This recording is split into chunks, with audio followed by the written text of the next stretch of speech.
Good morning. Good morning. Half of the people in the United States have little or no savings. They don't own a house. They might own a car, but they pretty much live from day to day, maybe paycheck to paycheck. The other half do have savings. They have pension funds, maybe, money market funds, investment portfolios. And I suspect that many of you are in that half. That means that in addition to the money you spend every day that's in your wallet, and presumably you know where that money goes, you have other money. But someone else is spending that for you. The question is, on what? Where is that money going? What is that money doing? Money is powerful. Being able to spend money on something strengthens that business, that enterprise, that nonprofit, that government, that service person, and makes them more successful. If your money's in investments, it's probably in large companies, major corporations, and they're spending that money for you on big salaries, small salaries, equipment, lobbyists. But you and I have little or no control over that because we've turned over the control and put that money into the hands of someone else. Why would we do that? Why would we give away the power, the impact, the influence that our money is having? Well, I think there's a couple of reasons. One is that we believe that we need it for our security, and we'll need it someday. And our children, we'd like to leave it to our children. That, the most that we can make is what's important. It's that financial return that matters. So we need 15% or 12% or maybe 10, or we'll take 8. But it's that financial return that becomes more important than the impact that money is having. And why is that? Well, I think it's actually because we've been convinced to fear our future, to worry that we might slip into a lower class, or that we might become poor, that our money might run out. I mean, what would happen if we needed that money and we didn't have it? That's the fear I inherited. That's the story that drives our decisions about the money we spend, that we let other people spend for us. So what happens if we change that story? What happens if you can't scare me? Well, I might loan some money to Angelina of Angelina's Kitchen. It's a great little Greek restaurant in my town. And after they opened, they expanded. They added a seating area. And so I went to Angelina and I said, how did you finance that? And she told me they'd put it on their credit card. Well, Angelina is a fantastic Greek woman, and she makes wonderful food, and she sources as much of her food as she can from local farmers. She makes delicious baba ganoush from local eggplants. So I loaned Angelina $3,000 at 2%, and a friend of mine, Gary, did the same.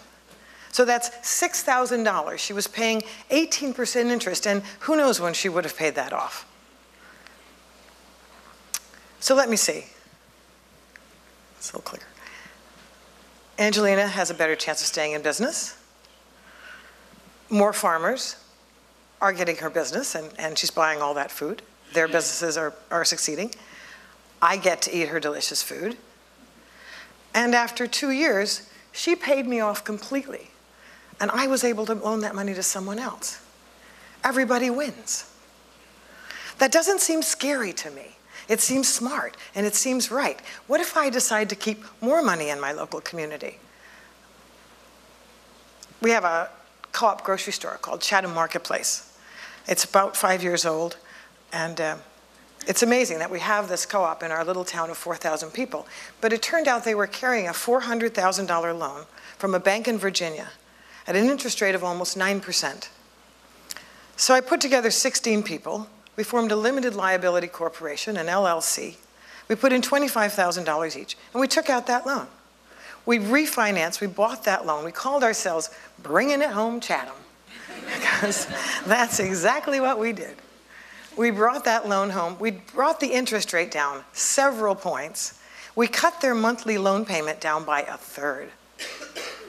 So, oops, sorry. So after 8 years, when that loan is paid off, what will have been my return? Let's see. I'll have my co-op grocery store, which I love. It gives me a lift just to walk into the place. What I like to do, actually, is park on the deck, put myself in a table, catch some free Wi-Fi, and in an afternoon, almost everybody that I need to talk to that day is likely to wander by. You know, they'll be coming in for a growler of local beer or some local vegetables, or they'll pick up some supper. Of course, then they'll stop by and chat. So I'll have my money back. I'll have a little bit of interest. But that, to me, having that marketplace, that's my well-being. That's the community I want to live in. That's the life I want to live. That's security to me, much more so than unpredictable returns in some faraway investment.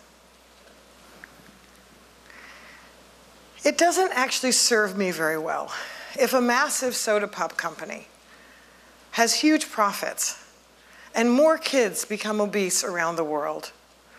That doesn't actually serve me. And in fact, that hurts me because in some way, I'm connected to every one of those young people that's downing a huge carbonated drink instead of a tall glass of water. If you can't scare me, I'm going to make different decisions about my finances.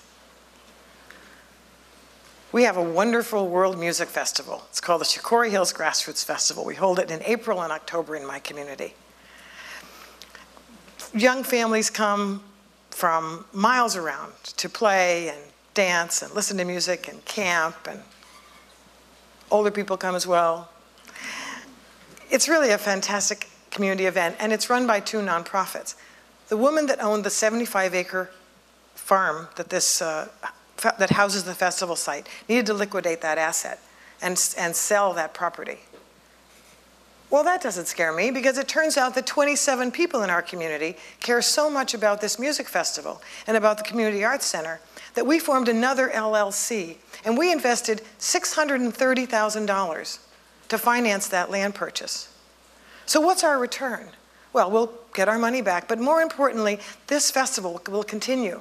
There'll be more events, there'll be conferences and fairs and weddings in our community on into perpetuity. It turns out you can't scare a lot of people in North Carolina. There are now over 100 of us that have made microloans and done these large LLCs. We've done 120 different loans to 57 different farmers or food entrepreneurs and to this Community Arts Center. We're building resilience in our local economy. We're localizing our portfolios. Sometimes you can't tell the generous lender from the passionate farmer. So we're growing, more bakers actually are opening up, and they're using locally grown and locally milled grains.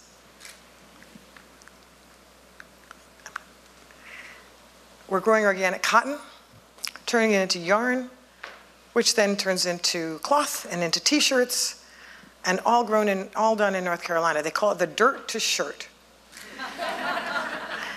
And the group that financed that one, we call ourselves the Cotton Club. This is fun. We're actually seeing an increase in small farms in our area, which is wonderful. And the community college has added a program in sustainable agriculture, green building, renewable energy, and a natural chef culinary arts program. So we humans are problem solvers. We love solving problems, and we're good at it. Sometimes we create the problems, and sometimes we don't. But in either way, we're in the process of solving every problem that's coming our way. You know, this year in California, 500,000 acres were not planted because of the drought. That's going to show up in food prices and food choices in the near future? What about next year? And what about the next? We need to get busy. We need to finance thousands of small farms, urban farms, rural farms, suburban farms, community gardens, rooftop gardens, vertical farms. We're going to need to generate significantly more local food. And we can do this. We're working on the distribution problems, and we're educating eaters. These are investments in a secure food source. And these are relationships that we're going to come to rely on. Sometimes I'll say to my friends, hey, why don't you bring some of your money home and invest it in your local community? And some of them say, good idea, Carol. How can I do that? But many of them say, oh, I don't know, Carol. That's pretty risky. I'm afraid to do that. You know, I don't dare do that. I'm going to need that money. And I say, I think to myself, I don't dare not do that. Risky to me is relying on food from faraway places. It seems more sensible to me to invest in my local community and in my local food source. What I would love to have is a vibrant local farm scene, scads of local independent businesses, lots of friends, a community of sharing, people that can rely on one another. And I think we're headed toward that. I think we're headed toward a more generative economy, shared resources, and a care of the commons. I believe that's our direction. So what if I couldn't scare you? How quickly would you call your financial planner and say, hey, where is my money? What's my money doing? Where's my money spending the night? How can I get a hold of some of that and bring some of that home and do something with it in my community? How can I do lots of something? This is easy. You can do the peer-to-peer lending, which I did with Angelina. You could do the LLC model, what I did with Shikori Hills Grassroots Festival and with the Marketplace. There's investment clubs. You can form an investment club in your community. You could find your slow money network, like I did. In fact, in North Carolina, I just went ahead and started one.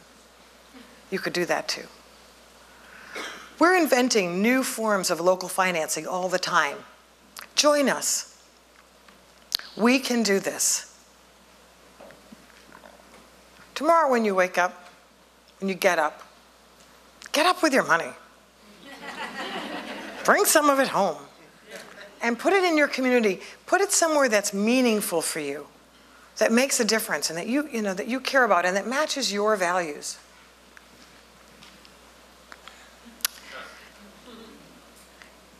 I honestly believe that people wake up in the morning and they don't just need food, clothing, and shelter. We need to make something happen, preferably something good. We want to go to bed at night knowing we made a difference. Local financing is a really easy way to do that. I encourage you to try it, and I'm happy to help you. So tomorrow, get up and go out and make something happen. Thank you.